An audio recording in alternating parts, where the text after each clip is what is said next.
Hi there, this is David and welcome to the Top 10 Worst JRPG Party Members Part 3. Here, we're going to be recounting characters from classic RPGs who were just terrible in battle.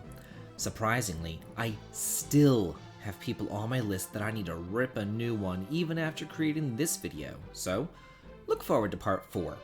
I just can't believe how many outright offensively awful characters there actually are until I really started to compile them. So let's hop on board the hate train and get started. Number 10, Lilka of Wild Arms 2. Putting her on here is like a knife to the heart because I love her as a character, but in battle she's just meh.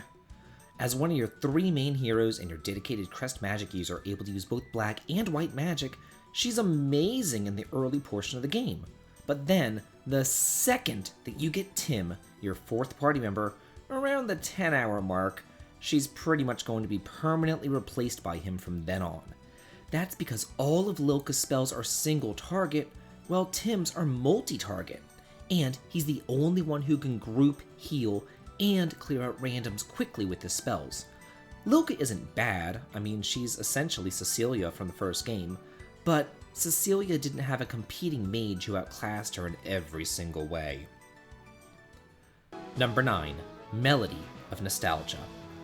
In games where you have a four-person party and everybody's mandatory, it really pains me to have to single one out for being completely useless. But in this case, it just can't be avoided. Melody is the quintessential black mage, and during the regular course of the game, she's fine. However, once you hit the post-game, her usefulness plummets drastically.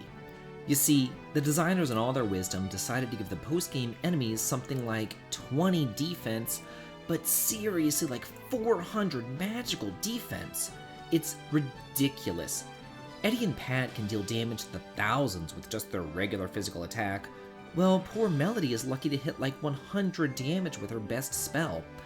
I mean, she's better off just attacking with her staff or feeding everybody else items. It's a shame how the designer shafted her. I mean, so much for game balance. Number 8, The Boy from Secret of Mana. Here's a pretty controversial one, I'm sure, but think about it. He's just such a missed opportunity because the girl and the sprite are so much more versatile than he is. The girl gets healing and buffing spells, whereas the sprite's black magic can one-shot and murder bosses indiscriminately. However, all the boy can do is attack. And unfortunately, his stats aren't exactly leaps and bounds above the others to compensate for the fact that he has no access to magic. He's never going to be dealing that much more damage than the other two party members, and his HP is only like 10% higher than theirs too, so by the end of the game, he's just kind of dead weight that you're dragging around. I mean, he's not bad, but I just wish that they gave him something unique. Maybe sword enchantments, or some sort of screen-clearing super powerful ultimate charge attacks. Just something that would differentiate himself from the other two. But as it stands, he just plays second fiddle to the girl and the sprite. Number 7. Sheena of Tales of Symphonia. With such a long-running series, with rather large casts, it's inevitable that the Tales series is going to pop up a few times.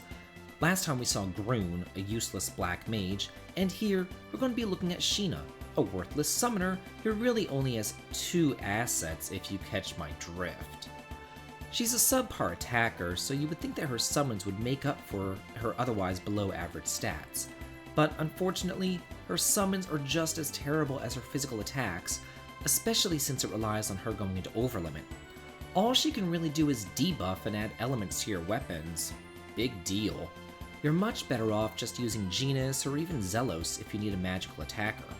They have a much greater variety of spells to choose from, and in Zelos' case, he's a really competent attacker to boot.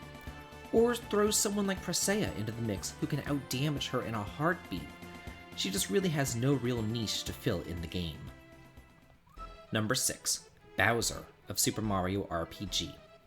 Tank characters can either be really good or really bad, and in Bowser's case, he's bottom of the barrel bad.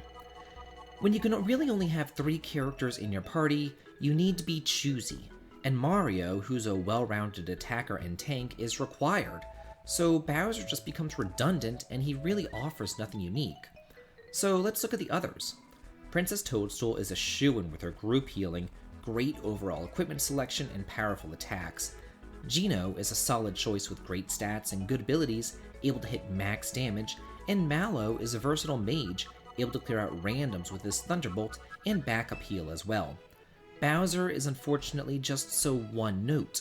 He only has 4 special skills, and most of them are pretty worthless and hard to pull off.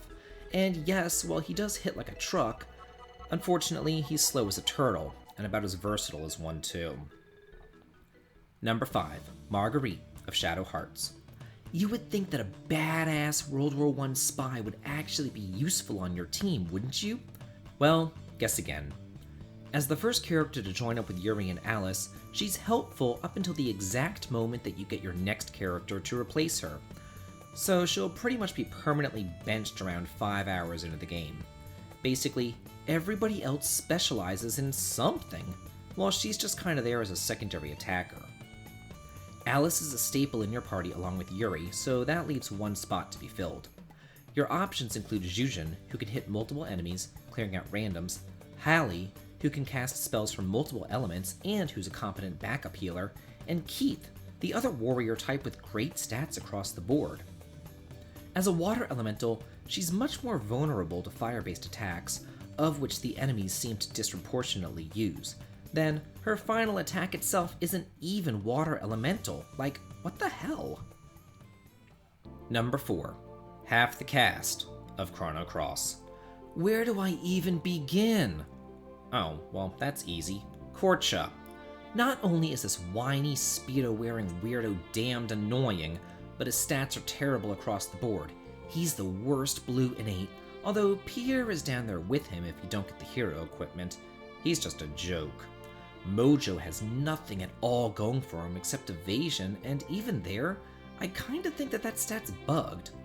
And Skelly's weak, completely not worth the trouble of getting, and just epitomizes the whole gotta catch 'em all-ness of this game. Good lord, Zappa, he's just bad. And why would you even consider using another red innate when you have Kid to play around with? And speaking of Kid, she makes Mel entirely redundant when she has nothing going for her except the ability to steal. I could go on. Pauschal is stupidly annoying, and every time you see Lucia, you just wish that it was Luca from Chrono Trigger. I mean, I'm sure that there's plenty that I've missed, but that's a start. Number 3. Jean of Breath of Fire 2.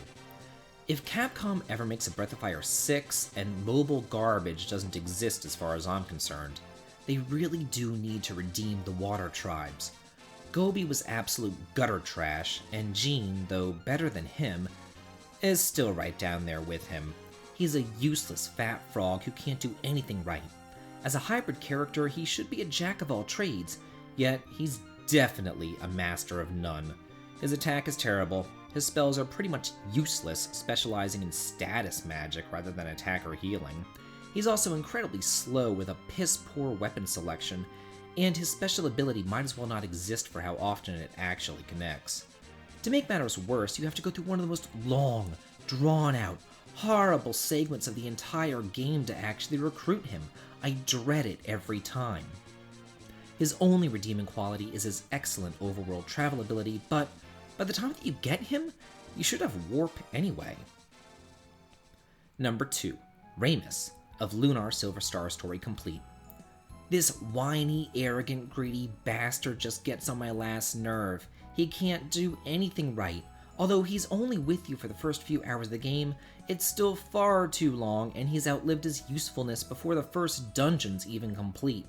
This fat tub of lard can barely move, so he's terrible at attacking the enemies up close, so therefore you think, okay, I'll just equip him with a sling. But then he still misses half the time. When I first played the game, I thought that he would be your typical bruiser type character, but as time went on, I realized that he wasn't actually getting any stronger. In fact, he doesn't even gain any stats past level 12. Thank God he leaves your party in Meribia. I couldn't take one more second of him. But who could possibly be worse than him? Number 1. The 5 Squirrel Squad in Suikoden 2. With 108 characters scattered throughout every single Suikoden game, it's inevitable that there will be some clunkers out there. The party members who took up 2 slots aren't exactly my favorite, but I do think that the worst of the worst are these 5 jokers. They don't even count as stars of destiny, so don't really worry if you can't recruit them. But if you're anything like me, you have to get every single character that you can in these games, which leads to a particularly painful experience because the recruitment is completely, 100% totally random. It could take you 5 minutes, it could take you 5 hours. There's just no telling with these losers. And what's your reward for actually getting them? Nothing really, because they're easily the worst characters in the game with horrible stats and the inability to use runes. They're obviously just joke characters based off the Power Rangers and nothing more than a novelty. Well, that's it for the top 10 worst JRPG party members part 3. Please, be on the lookout for part 4, and as always, feel free to mention the ones that you hate the most in the comments. This has been David. If you like this, please like, comment, and subscribe, and have a good day.